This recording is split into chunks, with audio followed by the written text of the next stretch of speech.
Au terme des interventions des sénateurs et des membres du gouvernement, lors de la séance des questions orales avec débat du 24 novembre, le président du Sénat a demandé au gouvernement de faire aboutir les enquêtes entreprises après le drame survenu dans la nuit du 20 au 21 novembre au stade d'Ornano. Le gouvernement a pris les dispositions qu'il a prises et que nous avons saluées, dont 2 enquêtes mises en place.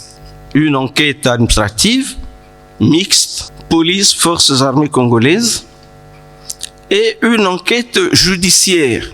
Nous, Sénat, ce que nous demandons, c'est que ce travail d'enquête se fasse et soit mené jusqu'au bout, pour que soient tirées toutes les conclusions qui épargnent désormais la République de ce genre de tragédie. Pierre Ngolo a émis aussi le souhait que les mesures d'accompagnement adoptées suite à l'augmentation du prix du carburant n'entraînent pas un impact négatif dans le panier de la ménagère.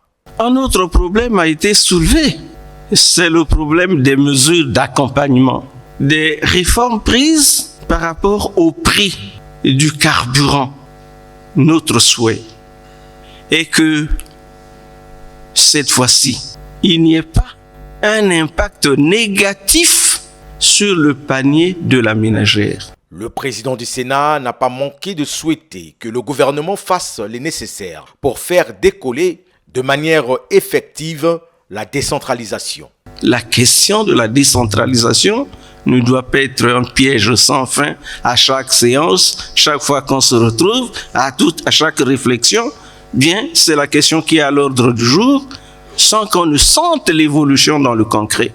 Ce que nous attendons du gouvernement, c'est qu'on tire tous les enseignements de tous les échanges, de tous les engagements qui ont été pris par le passé, pour que, effectivement, la décentralisation prenne l'envol.